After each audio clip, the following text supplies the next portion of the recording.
ocean is really, really deep. Deeper, in fact, than most of us realize. If you were to shave off all of the land from the tops of every continent and island in the world and fill up the ocean's deepest points with that land, then the entire Earth would be covered in an ocean 2 miles deep.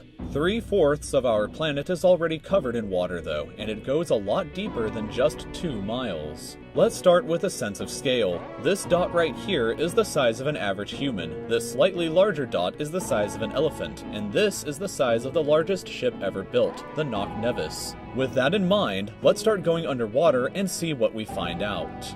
The first milestone is at 40 meters below the surface, which is the maximum depth allowed for recreational scuba diving. A little further down at 93 meters is where the wreck of the Lusitania was discovered, which is interesting because the Lusitania itself is 240 meters long, which means that it sank in water shallower than it is long, so if the ship was standing on its stern or bow, it would be sticking out of the water. Just slightly deeper than that at 100 meters is where diving can become seriously fatal if you're not careful because of decompression sickness. But that didn't stop a man named Herbert Nitsch to accomplish the free diving world record at a depth of 214 meters. This guy swam down to this level with just one single breath. But a little further down at 332 meters, we have the scuba diving world record, which was accomplished by another man named Ahmed Gabir. If he had swam down another 111 meters, then he would have reached the height of the Empire State Building if it was submerged underwater. And a little further than that, at 500 meters below the surface, we arrive at the maximum dive depth of blue whales, the largest creatures on the planet and also the limit of the US Seawolf class nuclear submarine.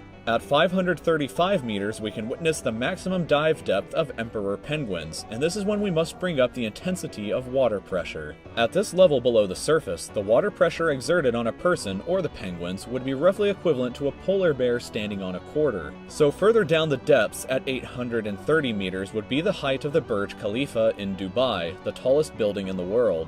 Once we hit 1,000 meters below the surface, we begin to enter the scary zone. Light from the surface can no longer reach beyond this point, so the rest of the ocean below is shrouded in permanent darkness. On top of that, the water pressure you would experience at this point would be about the same as if you were standing on the surface of the planet Venus, meaning that you would die very quickly. You would also meet the giant squid at this sea level if the water pressure didn't already kill you.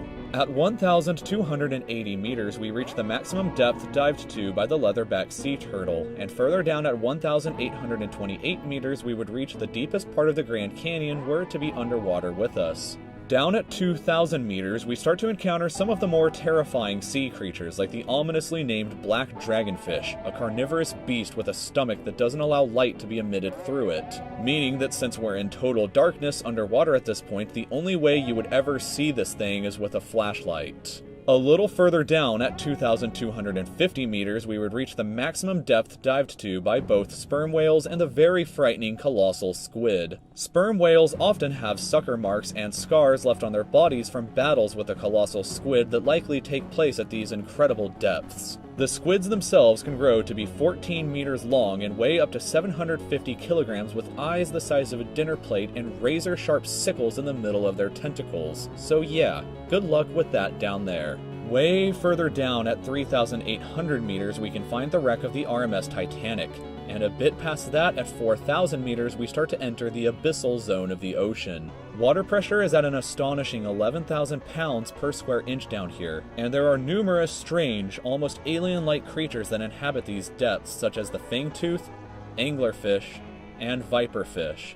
Down at 4,267 meters is the average depth of the ocean where you would normally expect to hit the floor, but there are parts of the ocean that go significantly deeper than even this. At 4,791 meters rests the wreckage of the battleship Bismarck sunk during World War II, and way down at 6,000 meters is the beginning of the Hadal Zone, named after the underworld Hades itself. The water pressure down at these depths can become 1,100 times what you would experience way back on top at the surface, which is roughly equal to an elephant balancing on a postage stamp or a single person carrying the weight of 50 Boeing 747 jumbo jets. Down at these depths, you would be crushed immediately without any outside protection, but life still exists down here in various strange forms. At 6,500 meters, we reach the maximum depth that the DSV Alvin can dive to, a popular research submarine that helped to discover the Titanic. way further down at 8,848 meters below the surface, and we have arrived at the height of Mount Everest, were it to be upside down and placed underwater. And then, way further past even that, at 10,898 meters, we arrive at the depth reached by James Cameron in 2012 during the Deep Sea Challenger mission. The deepest point in the ocean yet reached by humans was back in 1960, though, when two men named Don Walsh and Jacques Piccard reached a depth of 10,916 meters using their Trieste submarine. It took them 5 hours to descend through the ocean to this depth, and they only stayed for 20 minutes before a window cracked and they began to resurface. Just a bit further down from there, at 10,972 meters, and we reach the average flight altitude of a commercial airliner. So if you've ever looked out of a window while on a flight and looked down to the ground, that's a very good sense of how incredibly deep down into the abyss that we are currently at. Finally, when we hit 10,994 meters, we have hit the bottom of the known ocean called the Challenger Deep, right here on this map just about 300 kilometers southwest of Guam Island.